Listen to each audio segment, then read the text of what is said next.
Bloomberg Audio Studios. Podcasts, radio, news. Former President Donald Trump was hit in the ear during a Pennsylvania rally when a shooter opened fire. One attendee was killed. Two are critically injured. The Associated Press reporting that this is being investigated as an assassination attempt. And we actually had a reporter on the ground, Hadriana Lowenkron. She joins us now. Hadriana, are you with me now? Yes, I am. Thanks for having me. And you were actually there when all of this happened. Can you sort of set the scene for us?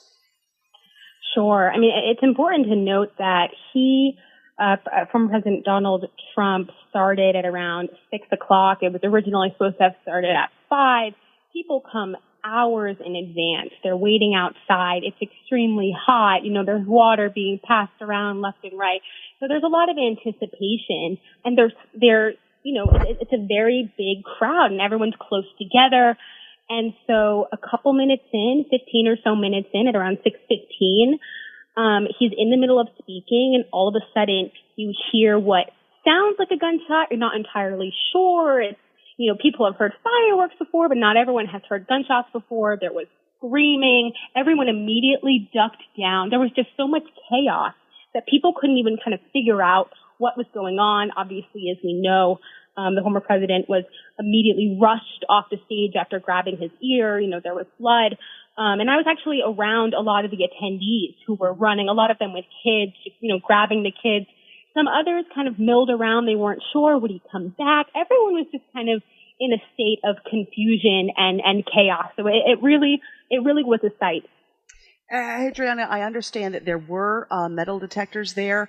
15,000 people attending this rally. So it makes sense that unless you had a bird's eye view or a pulled back view like the rest of us who were watching on television had, it would be, if you were you couldn't see the forest for the trees, as it were. You would get caught up in that chaos. Did you also see a level of security there when you were there? Yeah, so this is definitely not my first Trump rally. I've been to many. I've been to some inside that are a bit smaller, some that are outside. This, of course, being a bigger one, huge open space, not a lot of buildings. So, it was really interesting kind of just seeing everyone react. I mean, I'm sure, again, as you mentioned, if I had a bird's eye view, seeing what it must have looked like, everyone ducking at once. It was just very clear to see everyone kind of drop, and then, of course, see everyone, well, not everyone, but, some people start running, others kind of, again, more confused, sticking behind. But there definitely were officers around. As you had mentioned, there are always metal detectors. People immediately were trying to, rush people. The officers were trying to rush the attendees out as soon as they could. But it really was a state of chaos. And now this particular rally and Donald Trump's speech was sort of gearing up for the Republican National Convention, which is supposed to start on Monday in Milwaukee. Have you heard yet anything, and I know it's very early, about more security, about a different schedule, about more protection for the presidential candidate himself, about anything going on with that? Right. I mean, as you mentioned, this was a big weekend for him. He had another rally in Florida. He has this one today, heading off to Milwaukee. This is the big event of the year, of the cycle for the Republican Party. He already got enough delegates to be the nominee, but this really makes it official. And so this was big. And to your point, I think there will definitely be conversations about what that will look like. There were already, very intense, and heavy detailed security planning going on. As someone, myself, I will be attending that. I've been kind of briefed about what that will look like. Mm-hmm. So that conversation has already started, and I'm sure this will only exacerbate that. All right. Thank you so much, Hadriana Lowenkron. I want you to stay with us, by the way, Hadriana. Don't go anywhere. We're going to turn now to Bloomberg's Joe Matthew, who also, Joe, are you already in Milwaukee? We just touched down a short time ago, Amy, and that flight, of course, was from Washington, D.C., where we are based, and so it was an airplane full of media and political operatives, all of whom found out about this upon landing, and that's because the Wi-Fi was not working on the airplane. There were members of the Trump campaign on that airplane, and it was quite remarkable to look up and down the aisles and see everyone glued to their phones, realizing what had happened. And then, of course, we're surrounded by a lot of folks who are coming here to cover the convention, a lot of producers, a lot of reporters who are all on the phone trying to get their arms around this. And, you just pointed us in the right direction, Amy. This is going to be a real interesting 24 hours to see how plans are potentially adjusted around this convention. Donald Trump was supposed to announce a running mate here in the next 24 to 48 hours. There was likely event planning around that we didn't know about yet, and all of this stuff is probably changing under our feet. That statement from Donald Trump is interesting as we try to learn more about what exactly happened, but it's hard to tell. Is he going to be in public tomorrow? Is the first day of the convention going to happen? And what are they going to do with security here in Milwaukee? These are all big questions that have yet to be answered tonight. I wanted to ask about the worldview. I want to just take a great big 30,000-foot view, because we are hearing now not just from Democrats and Republicans, but from world leaders. We're hearing from the new prime minister in the UK. We're hearing from the Brazil's president. We're hearing from Central America. We're hearing from everybody. And everybody is in one voice condemning violence, particularly condemning political violence. Okay. So where does it go from here? Because as you know, Joe, there was a Bloomberg poll back in May, where voters, both Democrats and Republicans, mostly independents, were concerned that this particular election would be marked with some sort of political violence. Yeah. Look, this is a very hot time, a very divisive time in American politics. And no one knows right now what this means for the election. No one knows what it means for security surrounding these people who are running for the highest office. And it's going to take a minute to figure this out. The first job is going to be learning exactly what happened. The next job, or maybe the simultaneous job, is going to be lowering the temperature here. Talk of retribution has become a daily event on this campaign trail. And it's not only Donald Trump who talks that way. So, Amy, we're reporters here, and we try to deal with facts as we learn them, and we don't have a lot right now. So it's difficult to make a lot of judgments. You're going to see a lot of statements like the ones you're mentioning from around the world, from lawmakers in Washington. We've heard from former presidents already here, and everyone's holding their collective breath. They say Donald Trump is okay, and that's a real good start. But the potential for lone wolf activity, the potential for people becoming more entrenched in their political views because of this, is high. And this is something that we should be all worried about as Americans right now. Yeah, I've asked David Gura about this, as well as Laura Davison and Jody Schneider. Is it possible, and maybe it's just because I like thinking of the sunshine and the happy part of life, but is it possible that this would be the catalyst for people to go, you know what, maybe we should dial the rhetoric back a bit. Maybe we should not be so entrenched. I like the way you think. Anything is possible right now. But that's why we shouldn't be casting about with predictions or clutch analysis that you're going to hear a lot of tonight, the Sunday morning shows tomorrow. And look, people are going to be angry about this. I'd love to think that this is a turning point for the better in American politics, but I'm not sure we have the ingredients for that at the moment. It's very difficult to tell, but let's also acknowledge the opportunity here for these two leaders. Donald Trump could go in a lot of different directions rhetorically and with this convention tomorrow, and so could the people surrounding him. For crying out loud, he's going to have Dana White from, the UFC on stage with him this week. This was a real brawlers kind of event that was coming together here, and that's part of rallying your base. Well, but for him and for Joe Biden, this is an opportunity to maybe find some calm. Yeah, I want to just jump in, and to that point, when former President Trump stood up and he was surrounded by the Secret Service, you saw him, he raised a fist and he screamed, fight, fight. Sort of rallying the troops. And also, I think it was his way of letting people know he was okay. Watching him pump his fist in the air, and he was clearly shaken. Any of us would be if we were thrown to the ground by a group of Secret Service agents, never mind clipped in the ear by whatever that was, if it was a bullet or a piece of glass. He says that it was a bullet that pierced his ear, and I'm sure he was in shock. but also to have the presence of mind, Amy, as a true performer that he is, to take that moment to briefly rally the crowd, to pump his fist like this. These are images that are going to last forever, and probably at this point will eclipse the mugshot in terms of the historic images of this campaign. Is it going to eclipse the conversation about Biden's age?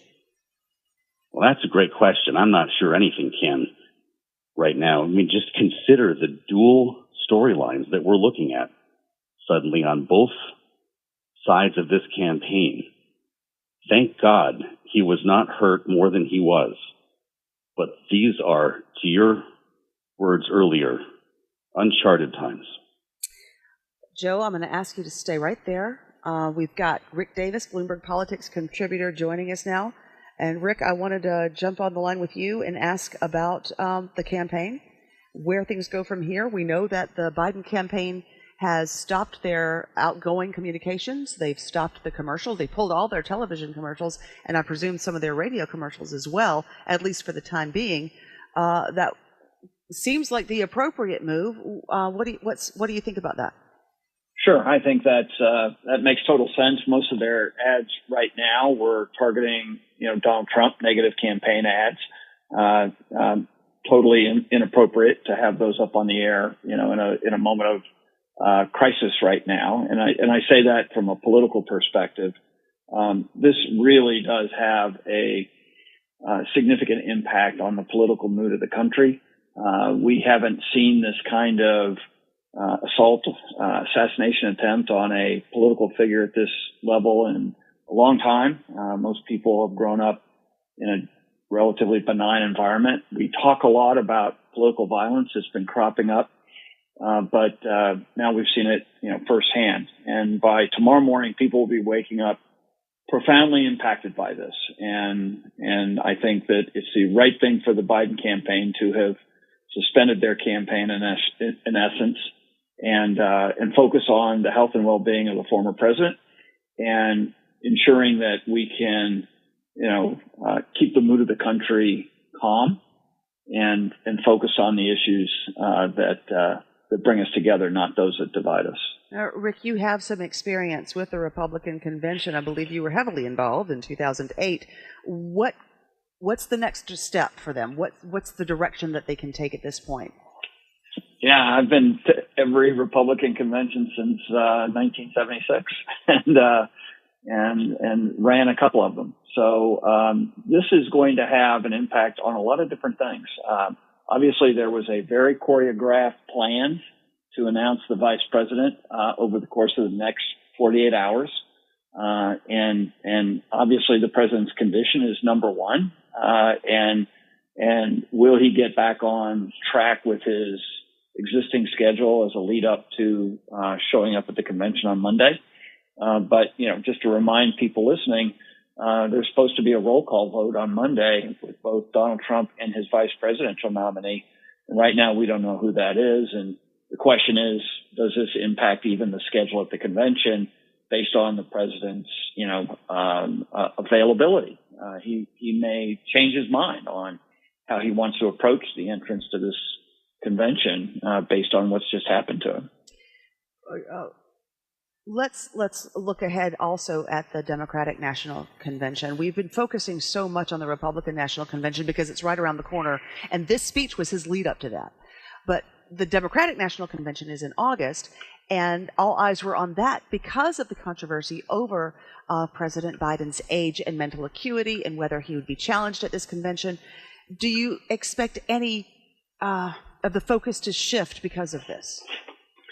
Well, certainly, we're talking right now about Donald Trump, which we haven't really done at all in the course of the last 2 weeks since the debate, because it's all been focused on Joe Biden, his disastrous debate performance, and whether or not he would be able to continue his campaign.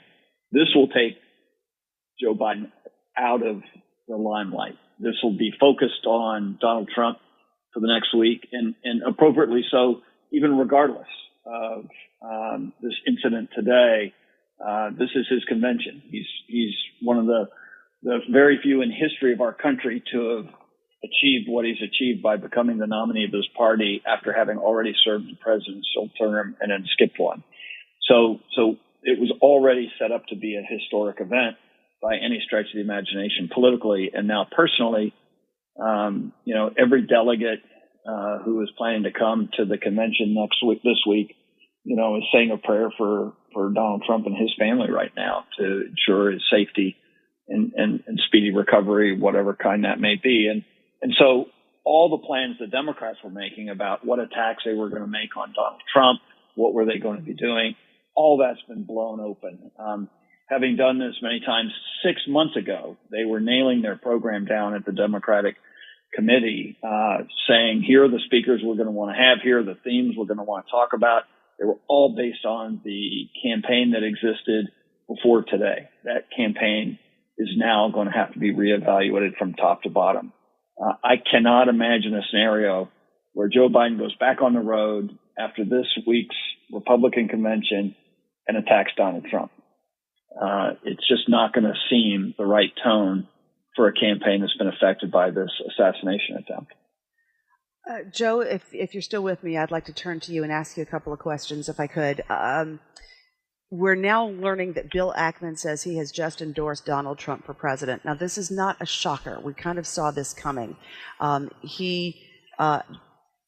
this seems to have pushed him over the edge, right? And has this whole event, maybe this was the time for him to do it. Expect more of that? More people who may have been on the fence or may have just been sort of leaning toward Trump now saying, yeah, he's the guy because of this? Maybe. And you're right. We thought this might happen anyway. So maybe not much of a nudge was needed for Bill Ackman. I just saw that headline cross the terminal as well, Amy, and asked myself the same thing. Mm-hmm. And I just think this is why we can't spend time tonight trying to predict what's going to happen, because these are going to come in one at a time. And we're going to see and hear things over the next 24 hours that will probably be remarkable when we add them to the composite of this whole campaign. But it's difficult to say. You're asking me about a potential, sympathy play here. I'm looking at these images as I talk to you with blood streaming down his face, his fist in the air. These are dramatic images that are going to affect the way people look at him and look at this race. And to Rick's point, this really poses a real challenge to the rhetoric on the Biden campaign. And people are circulating this remark that he made about putting Trump in a bullseye. And I'm sure he had no idea we'd be talking about it in this context tonight, but that's how sensitive people are going to be coming out of this. And to think that we're going to have a 4-day Republican convention, assuming that happens with the rah-rah and the red meat that comes with this, I can't imagine what it's going to look and feel like here. This is something we're going to have to experience together. Could this possibly change the tone or the conversation when it comes to gun legislation? Oh, geez. I know. Because the reason I ask is because the Secret Service just released a statement saying that it was an AR-15 rifle from like 200 yards away. Let me look. And so I'm wondering if that might play into this, an AR-style rifle from 200 feet away. I think you'd have to wait to hear from Donald Trump. I mean, he is an NRA card-carrying Second Amendment proponent here. It's a big part of his platform. Is that going to change the way he talks about gun violence? That will probably impact the way his base thinks about it. I'm not sure I'm going there in my head, though, to be honest. Certainly after what we saw in the wake of Uvalde and right. The rhetoric and sort of the debate that's surrounded that since. I don't know, though. I mean, these are things we shouldn't try to predict. But I think that would be a remarkable moment and an unexpected one if it happened. I want to turn back to Rick Davis, Bloomberg Politics contributor. You're there. You're in Milwaukee, just like Joe. Joe described the scene where they were all on the plane, and there was not really a Wi-Fi, so they didn't know until they landed that this was going on. Very shocking. I'd like to know how you learned about this. Yeah, the same way. Same plane? I was seated next to Kellyanne Conway on the plane coming out here, and as soon as we got into range of cell service, everybody was really just gasping. And it was very early after the incident, and people didn't have really any information of what happened or what Donald Trump's condition was. And so there was a real somber mood on the plane, and the few words exchanged with Kellyanne and other reporters who were also on the plane following the same news was, pretty dramatic. So it was an odd thing to be sort of captured on a plane with no Wi-Fi and oblivious to probably one of the most historic events in modern political history. And here we are on the ground, surrounded by Republicans from all over the country, getting ready to party on for Donald Trump this week. And it's definitely going to change the mood of the delegates, the officials, the members of Congress, the governors, everybody who is a Republican office holder will be here and will be impacted by today's events. Well, Rick, on that note, we want to bring you the audio of what happened at that rally. This is what it sounded like moments before and during and just after former President Trump was shot. Now, you're going to hear gunshots. We want to warn you that it contains the sound of gunfire, it contains the sound of people screaming, and you can hear the Secret Service barking orders and shouting to each other about what to do next. So we're going to roll that piece of audio right now. Oh, that's a little bit old, that chart. That chart's a couple of months old, and if you want to really see something that's said, take a look at what happened.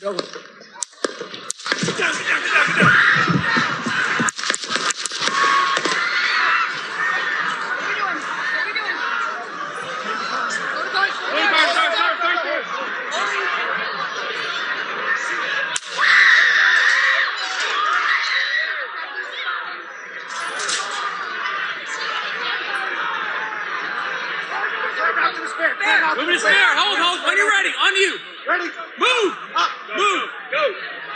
Up. Hawkeye's here. Hawkeye's here. Move to spare. Spare, get ready. Spare, get ready. You ready?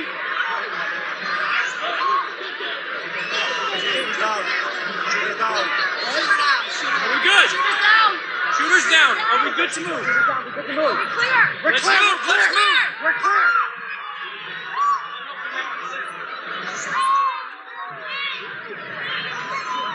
Come on. Let me get my shoes. I got you, sir. Let me get my shoes. Hold on. Your head is bloody. So we gotta move to the bus. Let me get my shoes. Okay, my shoes down. Get the shoe. Watch out. Okay, that was some pretty graphic audio that we have from the rally. And Joe, I had not heard that part before where they said shoot her down so quickly, so fast. Shoot her down, shoot her down. And then President Trump saying, or former President Trump saying, I got to get my shoes. Like it knocked him out of his shoes. Yeah, he then went on to say fight, right, 3 times while he was pumping his fist. I'll be honest with you, that's so disturbing hearing that I'm not sure we're going to be playing that tape for a lot longer. No, I completely agree.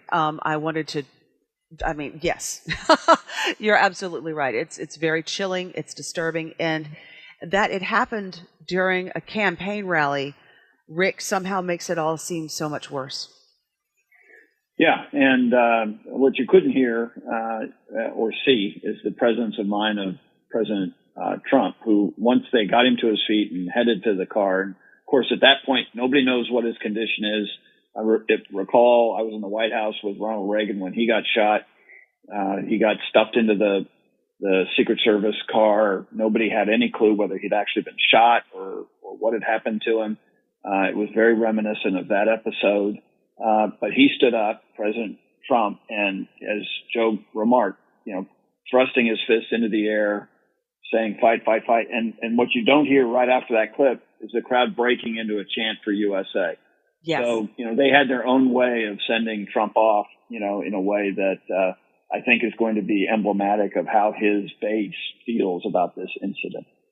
Now, it's just going to fire him up.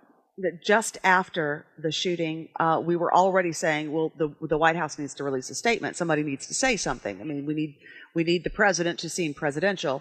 And it was about an hour and a half, maybe 2 hours later, President Biden did step in front of the cameras, and this is what he had to say. I've been thoroughly briefed by all the agencies in the federal government as to the situation, based on what we know now. I have tried to get a hold of Donald. He's with his doctors. Apparently he's doing well. I plan on talking to them shortly, I hope, when I get back to the telephone. Look, there's no place in America for this kind of violence. It's sick. It's sick. It's one of the reasons why we have to unite this country. We cannot allow for this to be happening. We cannot be like this. We cannot condone this. And I want to thank the Secret Service and all the agencies, including the state agencies, that have been engaged in making sure that people and we have more detail to come relative to other people maybe injured in the audience. I don't have all that detail. We'll make that available to you. I may be able to come back a little later tonight, but we'll put out a statement if I'm not able to, if it's not convenient for you all. But the bottom line is that the Trump rally was a rally that he should have been able to be conducted peacefully without any problem. But the idea that there's political violence or violence in America like this is just unheard of. It's just not appropriate. Everybody must condemn it. Everybody. I'll keep you informed, and if I'm able to speak to Donald, I'll let you know that as well. So far, it appears he's doing well, number one. Number two, that they're thoroughly investigating what happened to anyone else in the audience. We have some reports, but not final reports. And every agency in the federal government, I'm going back to my phone to speak with the federal agencies that are being put together again to give me an updated briefing. Has anything happened? They learned any more in the last couple hours. So thank you very much, and I hope I get to speak to them tonight, and I'll get back to you if I do. Okay? Mr. President, do you think this was an assassination attempt? I don't know enough. I have an opinion, but I don't have any facts. So I want to make sure we have all the facts before I make any more comments. Thank you. Now, again, that was President Biden about an hour and a half, almost 2 hours ago now, talking about the shooting at Donald Trump's campaign rally. And I want to turn to you, Rick. We needed the president, we as Americans, needed the president to be presidential, and we needed him to be clear and concise and able to share his thoughts, something I'm having a hard time doing right now, clearly. Did he pull it off? Yeah, I think he did exactly what you were suggesting that he should do. He was concise. He told the American people what he knew to be sure and didn't speculate on anything else. And I thought it was really striking, though, that twice in his remarks he referred to former President Trump as Donald. I thought so, too. I don't recall him using that kind of, conversational remark toward President Trump, and I saw that as a very positive thing. It was personal. There was no stiffness to it. And look, I mean, in this situation, the one thing we all do know about President Biden is that he has a great capacity to care about what happens to people. And I think that came out in this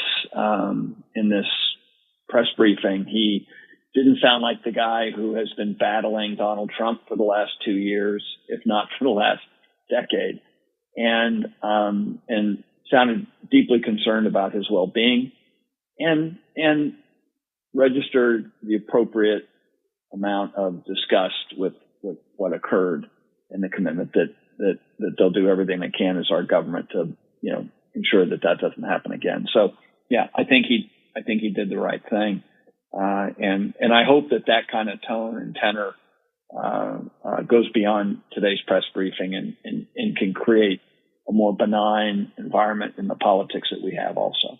Well, we've certainly heard from a lot of political appointees, political leaders, world leaders. The Secretary of State Antony Blinken just releasing this statement: "I'm shocked and saddened by the shooting at former President Trump's rally.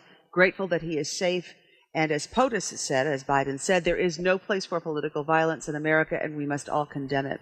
And for those of you who are just joining us, I want to get you up to speed on what's going on. Donald Trump says he was hit in the ear during a Pennsylvania rally. He says it literally pierced the top part of his ear. The shooter is dead. An attendee was killed. 2 are critically injured. Donald Trump says he's fine. He was evaluated at a medical facility. President Biden, of course, in that statement you just heard, says he wants to speak directly with Donald Trump, and then if he's able to do that, he'll probably get back in front of the cameras and talk again to the American people. The Secret Service says multiple shots were fired from an elevated position, and of course, President Biden, along with so many others, saying that there is no place for such violence in our American system of democracy. So, Joe Matthew, what are you going to be watching for the next, 24 hours before the RNC really gets ramped up? Well, when we actually see Donald Trump in public again is going to be the moment, right? How do they handle this tomorrow? What will be the venue? How will he appear? Is he going to be bandaged? Will he be joined by his running mate? This is still something that has yet to be revealed before the convention. It's also something that we could learn at the convention on Monday, I suppose, but they don't have too much time to make that announcement, considering the actual business that needs to be had at the convention here, which is why we're here, the actual nominating process. So I suspect, and Rick Davis can speak more to this, he's actually run presidential campaigns. There are probably a lot of people talking about a lot of different ideas right now about how they're going to do this, and that probably goes for both campaigns as well. How does Joe Biden respond to this? Knowing that he's dealing with a lot of issues on his own right now as Republicans gather here in Milwaukee. I think you're right. 24 hours is what we'll spend here, probably being fascinated by what we learn. Yeah, and the Democratic campaign, the Biden campaign, is going to have to really reassess too. As we discussed earlier, they've already pulled their commercials. They've already stopped all outgoing communication from the Biden campaign. So they're assessing. They're regrouping. The attention, and we talked about this a little bit too, the attention now definitely being taken off of Biden's mental acuity. Let me ask you, Joe, you heard him in that press conference. There was no teleprompter there. There were no prepared remarks. He came out there and sort of shot from the hip. Oh, gosh. Sort of spoke off the top of his head. Mm-hmm. Yeah, I think that's true. And whether they, see that as a good moment for him, since this seems to be a moment-by-moment issue for the Biden campaign right now, I guess, has yet to be seen. But, it was fairly early in the day. He had a very specific topic, and we know that Joe Biden, as the consoler-in-chief, is pretty good at this. And, as you guys were discussing, kind of reaching out to Donald, which was an interesting moment. Maybe they wouldn't have done that if there had been a teleprompter in the room. Mm-hmm. But chalking up wins for Joe Biden, political wins, kind of tough this weekend. Yeah, no, of course. I want to also update you. Former President Trump's current whereabouts have not been confirmed. This is according to senior Washington correspondent for Bloomberg, Celia Mosin. She says about 30 minutes ago, as we brought to you, there was an update from Trump posted on his account on Truth Social, but we don't know exactly where he is right now, and that's perfectly fine as long as he's safe. Immediately after the shooting, when he was seen with blood on his ear and his face, he was speaking, and microphones, as we heard earlier, picked up his voice saying, "Let me get my shoes. Let me get my shoes." So he is in a safe, secure location. We want to turn now to Terry Haynes of Pangea Policy. Terry, we've got a little bit more information now. We know that Donald Trump was injured. One rally goer was killed. 2 other rally goers are critically injured. The shooter was taken down very quickly, if that audio is to be interpreted that way. Right. What are you hearing at this point?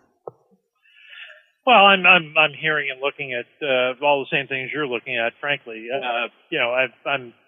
I'm from Western Pennsylvania. I have some familiarity with that ground, and it is fairly, that stage aside, that's a fairly open area, and I don't know what they did in order to secure the perimeter or anything else, and I'm certainly not blaming the service for doing their jobs. But that's a difficult perimeter to defend, and I think we're all fortunate that the president got out, the former president got out with as little apparent injury as he did. It's interesting that you would bring that up. We were talking with one of our reporters who was actually there, and she said there were 15,000 rally goers. There were metal detectors, and that the perimeter had been swept, and that it seemed, I mean, most people who we've talked to about this have said that they were really surprised anybody could have gotten up onto an elevated position with an AR rifle, an AR-style rifle, as the Secret Service has described it. Clearly, security is going to be beefed up for everybody at this point, no question about that. But at the same time, it's not like we weren't worried about this already. And by we, I mean the American people. We did a Bloomberg poll back in May that showed Democrats, Republicans, and mostly independents were concerned that this particular campaign would be marked with political violence. All those things are true, and I subscribe to what you just said 100%. I will say on the perimeter, and I'm looking at one network that's got kind of a Google map style visual of the thing. That there's, my concern about it was, as far as the perimeter goes, I'm sure they swept everybody that was in, and at the same time, the stage aside, it's a really open area. It's not like we're talking about a baseball park or something, right, for the complete enclosure. So, I am, I'm surprised and saddened to hear that, somebody could get rifle access, but even from a great distance. But my recollection of the place is that might well have been possible. Now that said, as far as the political violence goes, we've got a situation for markets, and I'm always careful to talk about things in a market sense. Mm-hmm. You still there? I am, yes. Okay, good, because I'm getting one of your producers calling me on a different line. Anyway, I'm always careful to talk with you all about market sense. I mean, we're already in a situation where there's the highest geopolitical risk in 50 years, where increased U.S. political instability was already essentially given for U.S. and world markets, and now that's increased markedly tonight. Between tonight and between the events of the last 2 weeks with the President Biden and the Democratic attempts to remove him as the nominee. This goes well beyond a bad look for the United States tonight. There's a lot of people around the world that are our friends saying what is exactly is going on over there. And there was a lot of our enemies that are very much cheered by what happened tonight. And that's all very bad for markets. That is exactly what I wanted to talk to you about. We have been seeing all of the posts, social media posts, the releases that have been coming from world leaders, all condemning political violence. They all seem to be of one voice. And yet, here we are. And we just had NATO in Washington, D.C. leave just yesterday, the world leaders with NATO. Does this speak to, I don't know, our system, how America is right now, the Biden administration, a future Trump administration? What does this tell you? I'm going to take the other side of the usual rhetoric at a time like this. Mm-hmm. This says I believe, and I would tell anybody there's less here. I don't make light of any of this, but I think there's a lot less here than meets the eye. What you've got in American politics today is a situation where we're purists on both sides. I'm not going to call them extremists, but purists on both sides, certainly people who want their way and no other way, are over important factors in American political life when the vast majority, and I mean the vast majority of people in this country want solutions. They want bipartisanship. They want people to kind of work and move forward. I mean, what you've got is people on both sides straining at the bit to have everything their own way, and kind of frustrating that sort of progress. And so what you see both in the rhetoric, politically, the way politicians pander to it, the way and the events that surround it. And again, on both sides, I think this is as true of what's going on with the Democrats and President Biden as it is of what happened tonight. what you've got is a situation where a lot of that sort of spilling out. It's easy to make it into a funhouse mirror where it indicts the entire political system and the country at large. I don't think that's true, but it's a very bad moment for the country, and we have lacked. Our politicians on both sides have lacked, among other things, humility for quite a while, and they act as if there's no consequences for what they might say or do, and it's time for them all to understand that there are consequences to these sorts of things, and one of the consequences I think we're seeing tonight. President Biden, during his statement earlier, he indicated that he wanted to talk directly to former President Trump and called him Donald, which I don't know that I've heard him do that in a long time, especially since the campaign has really become so geared up as we approach November. He called him Donald. Seemed like that personal note that he was trying to put out there.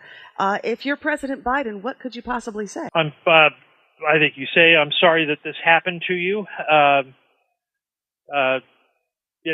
feel for you. I hope you're well. Tell me about that. Possible that he could reach out. Let's work together. I mean, if I were President Biden, what I would say to former President Trump is very simply, let's work together to try to lower the rhetoric and lower the tone, lower the high tensions, and try together to create a situation where the high tensions of the moment, don't continue and are lessened to some extent. If I were advising President Biden, that's certainly what I would advise him to do, and I would hope he would. Terry Haynes with Pangea Policy. I want you to stand by if you don't mind. I've kept you quite a long time. If you could just take a breath. I'm going to turn for just a moment to Jody Schneider with Bloomberg. She is on the ground in Milwaukee. Jody, just to sort of recap what we've been seeing, we're getting a lot more information, of course, about who's been injured, who was killed, former President Trump's status. And now we're seeing that bets on a Trump victory in the November election surged after he posted on Truth Social that he was shot in the right ear when gunfire erupted at his rally. Does that at all surprise you? It really doesn't surprise me. There tends to be a lot of sympathy and things in these kind of situations, and also it plays into the former president's narrative that, he is tough, he is strong, this kind of, this happening at a rally, it has this whole it would appeal very much to his MAGA crowd. So that doesn't surprise me. Now, again, in these situations, things are, very fluid at first. You took a poll now, it would tell you one thing. A week from now, it would tell you something. It could tell you something very different. But the timing is certainly very interesting, given that he is to come to Milwaukee, for this week to be his sort of the real affirmation of him as the head of the ticket, the Republican nominee, and really the head of the Republican Party now. So this happened just before he was to come here. This was his last rally before he showed up in Milwaukee for his nomination. Yeah, this was supposed to be the big gear-up rally before the Republican convention. And at that convention, all eyes were on the convention because everybody wants to know who the vice presidential candidate is going to be. Right. We thought that was really, that's what we were all trained on at this point, to see what that was going to be. And news has a way of kind of changing the narrative, doesn't it? But at this point, we're starting to talk to some people in the field here, and the Republicans who are starting to gather here are telling us that, they're very much behind him. And it looks like it will probably also bolster his fundraising. Oh, indeed. I had not even thought about the fundraising yet. What else are you hearing on the ground there in Milwaukee? Are people beginning to gather in the city to prepare for the event that begins on Monday already? Yeah, there's not big crowds yet. Most of the people who are coming, will start coming in tomorrow, and then it really starts on Monday. But we're hearing from some Republicans, the registered Republicans, saying, first of all, they're, shocked. You don't think something like this is going to happen, but they think it helps him. It shows that, they're there's a lot of people behind him, and of course we don't know much about the shooter. What that will come out in coming days.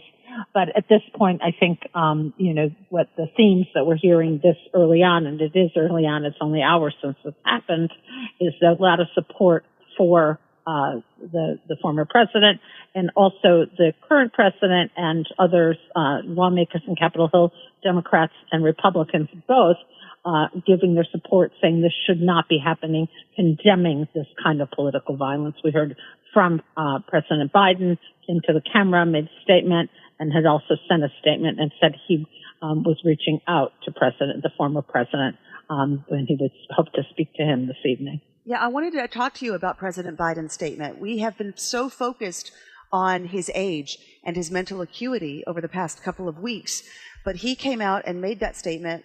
As far as I know, he did not have a teleprompter. He was just speaking.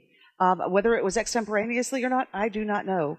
But yeah, did he pull off It's interesting how the narrative changes, right? We've been so focused on that, and in this moment, he was being kind of the comforter in chief. He was, the president of the U.S. Talking to us at a moment of shock. Significant that he referred to former President Trump as Donald? Yeah, it's interesting. You might have thought he would have said the former president, but he clearly, though, was trying to speak in a way that was comforting and that was condemning violence, that was saying that this has no place in America, which is a very kind of presidential thing to do. Joe Biden is good in these moments. He has been a good comforter in chief. He had a lot of tragedy in his own life and with family members, and I think he it is something he is skilled at in terms of these kinds of moments. And Jody, I know that you're short on time this evening, but I did want to get your thoughts on something that we talked about earlier. I was speaking with Bloomberg's Joe Matthew, and he made the comment, and I think it's important to remember, over the next 24 to 36 hours, we're going to hear a lot of rhetoric, we're going to hear a lot of conjecture, we're going to hear a lot of news is going to be coming at us full steam ahead. I'd like to know because this is your gig, this is what you do, what are you going to be watching for? What's important? Yeah, I think we're going to be watching for, first of all, any news about the shooter and what what we can find out there about what the intentions were, perhaps, whether this is at all organized. I think that will tell us some things. It is also going to be, obviously, the security in Milwaukee will be very, very tight. It was already expected to be tight. What does that mean? What does it mean for the schedule in Milwaukee? Things may change. There's a lot of events. Does this change that at all? And also, what does this do in the race? Again, what will obviously this one would expect that the supporters of the former president, this will make them even more fervent supporters. But what does it change anything about those who are undecided, people in swing states, and again, the current president, and how does this affect his chances and the situation with him and his party? All right, Bloomberg's Jody Schneider, thank you so much for taking the time with us this evening. We've kept you a very long time, and we appreciate you staying with us. And we're continuing our coverage of the shooting that happened at former President Donald Trump's campaign rally. It was a rally that was designed to sort of gear up into the Republican National Convention, which kicks off on Monday. That's where Jody is, in fact. She's in Milwaukee, along with Bloomberg's Joe Matthew, getting ready for that convention. Donald Trump says he was hit in the ear during that rally. The shooter who opened fire is dead. An attendee was also killed, and 2 other people were critically injured. Donald Trump saying that he is fine. He's been evaluated at a medical facility, and now we are just looking ahead to see how this impacts not just the convention, not just the campaign, but the rhetoric that surrounds the politics in America today. Turning now back to Terry Haynes at Pangea Policy. I asked this question of Joe, I asked this question of Jody, and now I'm going to ask you, Terry, over the next 24 to 36 hours, how do you separate the wheat from the chaff? How do you listen to everything that's going to be coming at us and figure out what's important and what's just noise? I think the next 24 to 36 hours, frankly, is going to be mostly noise and very little signal. You're going to get, and you've referred to a lot of this already tonight, we're going to try to figure out who the shooter was, what that person's motivation was. We're going to figure out the other damage that happened. At least one person apparently killed, others potentially injured. There's going to be a storyline surrounding the Secret Service, frankly, about whether they could have done anything more or less or anything else.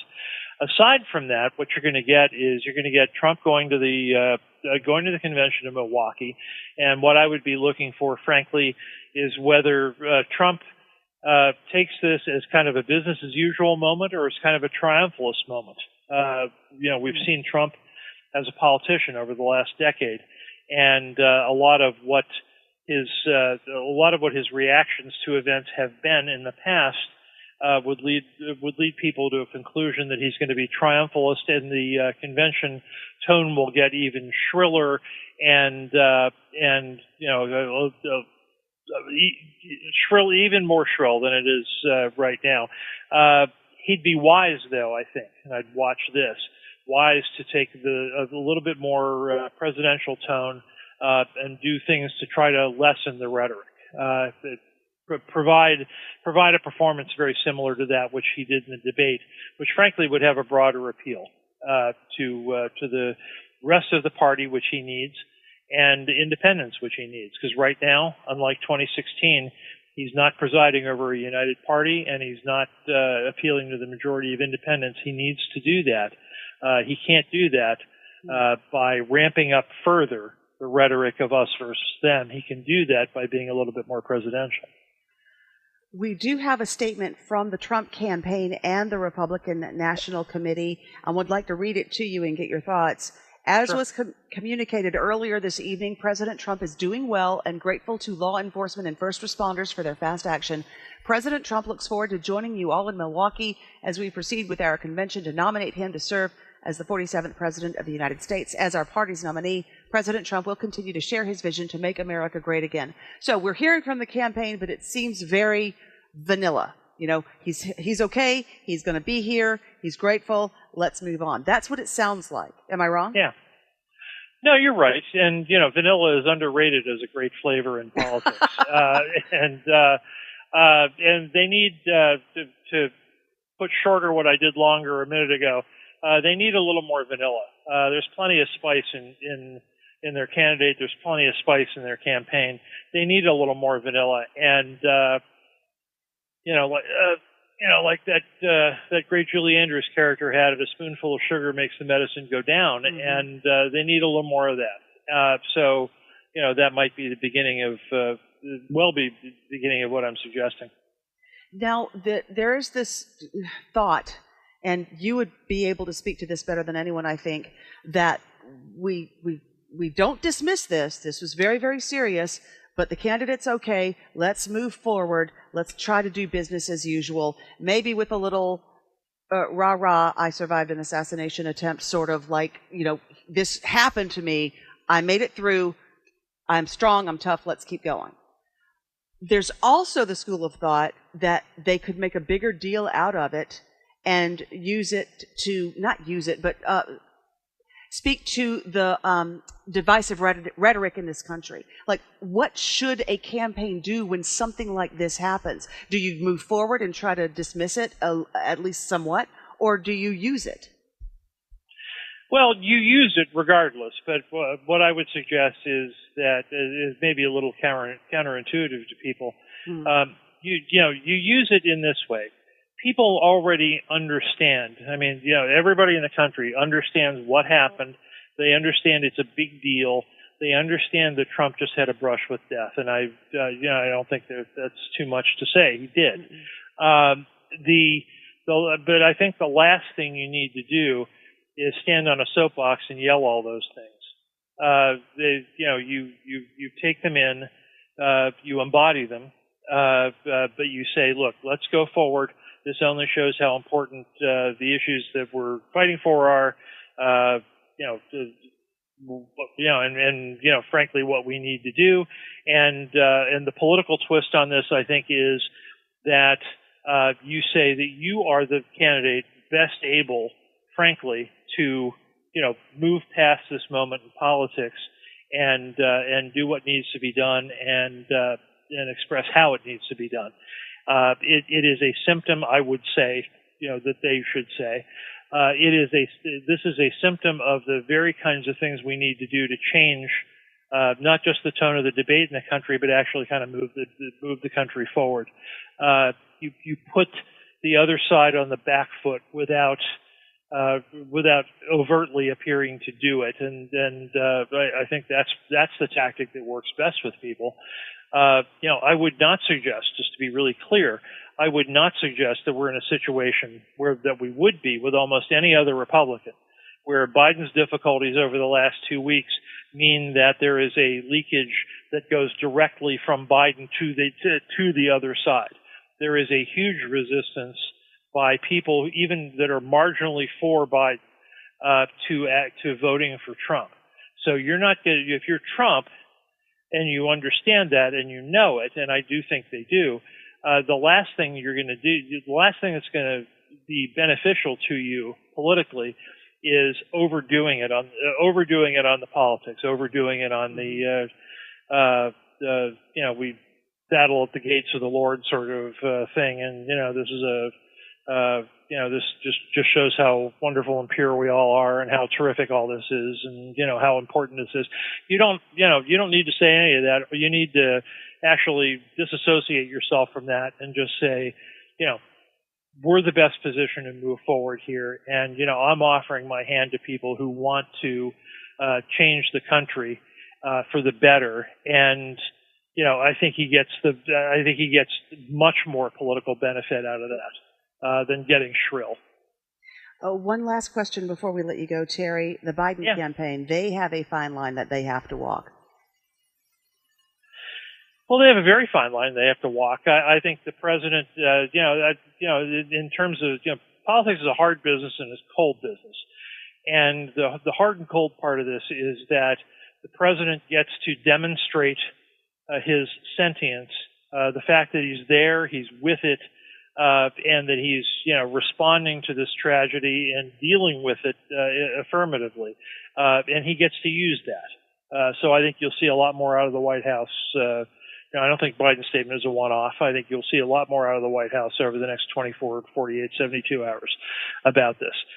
What they're doing, how they're investigating, how they're trying to move forward, all the rest. The other thing is that, in the middle of all this, the president is getting mixed signals from his own party, with some party luminaries wanting him to go, and many others, and this got buried in the news tonight, but many others, even in Congress, suggesting that he ought to stay. And he needs to keep working that and keep moving that forward.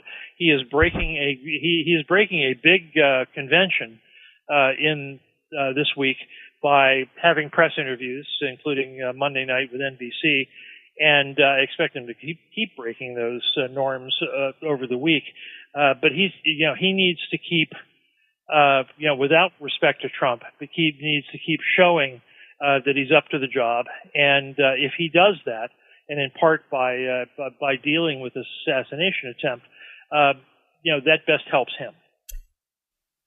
Terry Haynes, Pangea Policy. On that note, we're going to let you have the rest of your evening. Thank you so much for spending the evening with us, for helping us bring this down to some manageable proportions. This has been a very, very interesting and pivotal day on the campaign trail.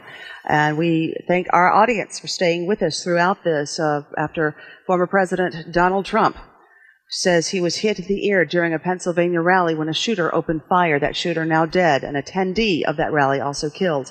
2 other people, the Secret Service says, have been critically injured. Donald Trump says he is fine and that he is ready to attend the Republican National Convention, which is set to begin on Monday. This rally, in fact, was the gear-up to that convention. We are learning from the Secret Service that multiple shots were fired from an elevated position at the rally. President Biden came out with a statement saying there was no place for such violence and that he hopes to speak with Donald Trump in the near future, and that after he does, he will have something else to say before the American public. Much more of this still to come. You've been listening to continuing coverage of the shooting at the Trump rally in Pennsylvania. Thank you for joining us. I'm Amy Morris, and This is Bloomberg.